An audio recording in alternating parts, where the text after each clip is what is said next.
शुभोदय योजना रे मु एबे जानिबाको पाइली ଯେଉଁ ବ୍ୟାଙ୍କ ଆକାଉଣ୍ଟ ସହିତ ଆଧାର କାର୍ଡ ଡେବିଟ୍ ମାଧ୍ୟମ ହେଇନାହିଁ ବା ଲିଙ୍କ ହେଇନାହିଁ ସେହି ଆକାଉଣ୍ଟକୁ ପଇସା ଆସୁନାହିଁ।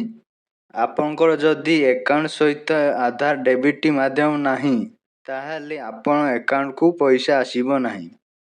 ତ ଆପଣମାନେ ଘରେ ବସି କେମିତି ଆପଣଙ୍କ ମୋବାଇଲ ସାହାଯ୍ୟରେ ଆକାଉଣ୍ଟ ସହିତ ଆଧାର ସିଡିଂ କରିପାରିବେ ବା ଡେବିଟ୍ କରିପାରିବେ। आसतु फुल प्रोसेस जानिबा आपनक मोबाइल रे। जो माने नुआकरी information TV Odia YouTube channel को विजिट करछंती प्लीज नुआकरी आस्थिले information TV Odia YouTube channel को सब्सक्राइब करी बेल आइकन ऑन करन ताकि बड़ा इनफॉरमेशन पाई परिबे। आसतु प्रथमे आपनक आधार सहित केउ अकाउंट डेबिट करा जायछि बा सीडिंग हेछि बा सीडिंग हेइ नै सेति में आपन माने जे कोनसी गोटे ब्राउजर खोल नियंतु।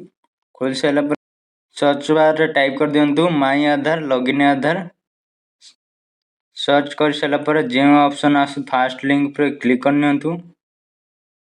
क्लिक कर साइला पर एटी क्रॉस चिन्ह पर क्लिक कर नियंतु। नेक्स्ट आपन माने लॉगिन पर क्लिक कर नियंतु। लॉगिन पर क्लिक कर साइला पर एठी आपन आधार नंबर दे दियंतु। दे साइला पर आपन को कैप्चा जा भी रहिछि फिलअप कर नेबे। चलंतु मु फिलअप कर नउछि। फिलअप कर साइला पर आपन लॉगिन विथ ओटीपी पर क्लिक कर नियंतु।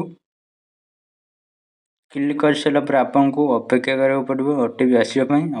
देखंतु मो ओटीपी आसी गला तो मैं फिलअप कर नउछि। आपन फिलअप कर नै लॉगिन कर दियंतु।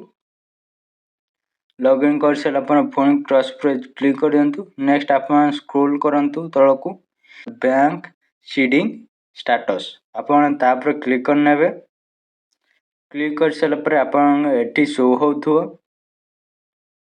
देख नियंतु। एटी शो मोर एक्टिव भी अछि more state bank of India connected अछि। जे मानकर सीडिंग बा एक्टिविटी हेइ नाही बा डेबिट हेइ नाही तांकर एठी एक्टिविटी शो हो नथु। तो प्रथमे तो आपन माने वीडियो गुटे लाइक कर दियंतु। चलंतु फुल प्रोसेस देखिबा।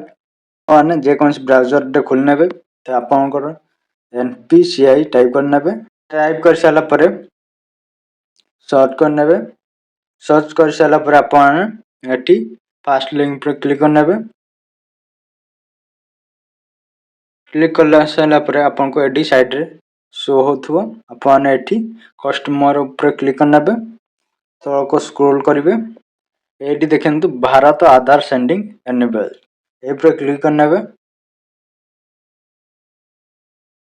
क्लिक कर साला पर आपन को एबरा इंटरफेस आसी जिवो। नेक्स्ट आपन देख नियंतु आपनकर एबरा इंटरफेस आसीबो। नेक्स्ट आपन कोन करिवे ना आधार सेंडिंग डिसेंडिंग ऊपर क्लिक कर नेबे। क्लिक कर साला पर आपन एठी आपनकर आधार नंबर दे देबे। फिलअप कर साला पर आपन माने सेंडिंग करे पई चाहउछंती कि आपन अकाउंट रु काटिया पई चाहउछंती डिसेंडिंग करे पई आपन डी सिलेक्ट कर नेबे। जे अकाउंट को सेंडिंग करे पई कनेक्ट करे पई चाहउछंती से अकाउंट सिलेक्ट करी सेम अकाउंट नंबर दे दो। सेम सही नंबर को आउथरे टाइप कर नेबे। ए बॉक्स पर टिक मार देबे। नेक्स्ट आपन तळ को स्क्रॉल कर देबे। एठी आपनकर कैप्चा अछि कैप्चा फिलअप करिकि आपनकर सबमिट कर देबे। आपनकर किछि समय पर आपनकर बैंक सेंडिंग आधार सहित कनेक्ट हे जो जा भी आपनकर ऑनलाइन स्कीम रहिछि आपनको पैसा नियाते आसी एठी घरे बसी आपन करि परिबे। वीडियो टी केमति लागिला वीडियो को गुटे कमेंट कर दियंतु।